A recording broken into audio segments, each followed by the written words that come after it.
تمہیں روک نہیں سکیں گے. جاتے ہوئے مردہ جو ہے وہ بڑی حسرت سے لوگوں کو دیکھ رہا ہوتا ہے, میں تو جا رہا ہوں, کوئی تو بچا لو, کوئی تو مجھے پکڑ لو, کوئی تو میرے ساتھ چلو.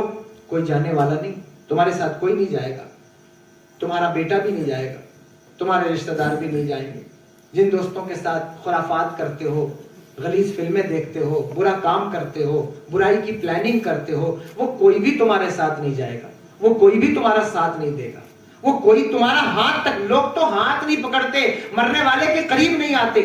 جان گلے میں اٹک جائے تو لوگ نہیں قریب آتے, لوگ کہتے وہ حافظ صاحب کو بلاؤ, مولانا صاحب کو بلاؤ. بھائی کیوں, کیا بات ہے؟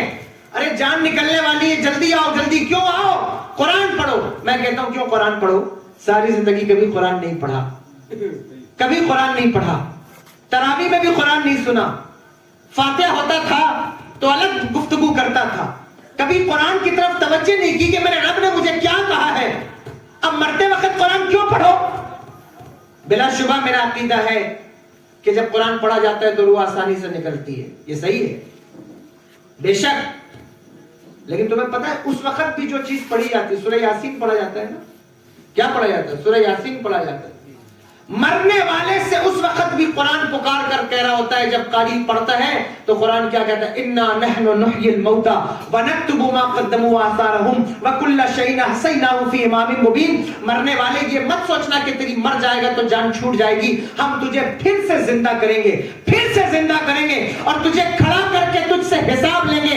جو تو نے آگے بھیجا ہے, جو تو نے پیچھے چھوڑا ہے, رائی کے دانے کے برابر بھی جو تو نے کیا ہے دنیا میں, وہ سب کچھ ہم تجھ سے پوچھیں گے. وَمَن يَعْمَلْ مِثْقَالَ ذَرَّةٍ خَيْرًا يَرَهُ وَمَن يَعْمَلْ مِثْقَالَ ذَرَّةٍ شَرًّا يَرَهُ. رائی کے دانے کے برابر بھی نیکیاں کی ہیں وہ بھی دکھیں گی, برائیاں کی ہیں وہ بھی دکھیں گی. اس وقت قرآن کہہ رہا ہو, سمجھے آپ؟ تو آپ سوچتے ہیں کہ موت آسان چیز ہے, موت آسان نہیں ہے. لوگ ہاتھ تک پکڑنے کو تیار نہیں ہوتے, پاس بیٹھنے کو تیار نہیں ہوتے, یہ بچے غسل دینے کو تیار نہیں ہوتے ماں باپ کو. مر جائے ماں یا باپ تو وہ غسل بھی نہیں دیتے, ڈر لگتا ہے ہم کیسے غسل دیں. یہ کیفیت ہے آپ کیا, مجھے پتہ نہیں, لیکن میں نے دیکھا ہے لوگوں کو کہ بچے قریب نہیں آتے ہیں مرنے والوں کے. آپ اس بھروسے پر بیٹھے کہ وہ آپ کے بعد آپ کے لیے 40واں اور تیجا کریں گے کہ مر جاؤں گا تو میرے لیے حج کریں گے. کتنے لوگ کووڈ میں مرے, بتاؤ ان کے قبروں کے نشان تک کیا تمہیں معلوم ہے؟ بھول گئے, فراموش کر دیا. کون یاد رکھتا ہے؟ کس کو اتنی خبر ہے؟ پے فاتحہ کوئی آئے کیوں, کوئی 4 پھول چڑھائے کیوں, میں تو بے کسی کا مزار ہوں, جو کسی کے کام نہ آ سکے میں وہ ایک مشت غبار ہوں. کون یاد رکھے گا تمہیں, کون یاد رکھے گا؟ لوگ جو ہے وہ دین دھرم بھول گئے, تمہیں یاد رکھیں گے؟ بھول جائیں گے یہ لوگ تمہیں. ایک پارا بھی تمہارے لیے بیٹھ کے پڑھنے والا کوئی نہیں ہوگا. جن بچوں کے پیچھے اپنی آخرت خراب, میں بچوں کی پرورش سے منع نہیں کرتا, خوب پرورش کرو, خوب کماؤ, خوب بزنس کرو. میری تقریریں ہیں اس پر کہ اس وقت مسلمانوں کے لیے بزنس کتنا ضروری ہے اور بزنس کا کون سا طریقہ اختیار کرنا چاہیے, دیکھ لینا. میں بزنس کے خلاف نہیں ہوں, لیکن میں اس بات کے خلاف ہوں کہ بزنس کے چکر میں اگر اپنی آخرت کو خراب کر رہے ہو, بزنس کے چکر میں روزوں کو ترک کر رہے ہو, نماز کو چھوڑ رہے ہو, بزنس کے چکر میں اگر دین کو فراموش کر کے آگے بڑھ رہے ہو تو تم سے بڑا بے وقوف کوئی نہیں ہے. بزنس مین تو وہ ہوتا ہے جو بزنس میں فائدے کا سودا کرے, اور دنیا میں اللہ اکبر آخرت سے بڑا فائدے کا سودا اور کوئی نہیں ہے. یہ دنیا تو آخرت کی کھیتی ہے, تم آخرت کے لیے جو کر سکتے ہو وہ کر لو, تمہیں اس کا بدلہ آخرت میں ملے گا, آخرت میں ملے گا. یاد رکھنا, یہ تمہارے لیے کچھ نہیں کریں گے, کچھ نہیں کرنے. یہ تو چندہ, یہ بھی چندہ کر رہے ہوتے تمہارے بعد. میرے ابا کے لیے حضرت 10 پارا آپ دیجئے, 5 پارا آپ دیجئے, 2 پارا. ساری زندگی چندہ کرنے والوں کو ٹوکنے والوں. یہ بھی تو غور کرو, لوگ تم مدرسے کے لیے چندہ کرتے ہیں, تو اپنے باپ کے لیے چندہ کرتا ہے. میں اس سے منع نہیں کرتا, یہ اس جملے کو پکڑنا مت, میں انکاری نہیں ہوں, بلا شبہ پڑھواؤ حافظوں سے, قاریوں سے, میں منع نہیں کرتا. لیکن میں تمہاری غیرت سے مخاطب ہوں کہ تم بتاؤ, وہ باپ جو ساری زندگی تمہیں کھلاتا رہا, پلاتا رہا, تمہیں بیٹھاتا رہا, جھلاتا رہا, اس کے لیے بیٹھ کے پڑھتے کیوں نہیں 4 پارے؟ تم بھی تو پڑھو, تمہیں فکر نہیں. تم تو مستیوں میں باہر بیٹھے ہو, وہ بھی مدرسے کے بچے پڑھتے ہیں تو غنیمت ہے. 2 روپے آپ لیجیے, 4 روپے آپ لیجیے, آپ پڑھ دیجیے. تو آپ کیوں نہیں پڑھتے؟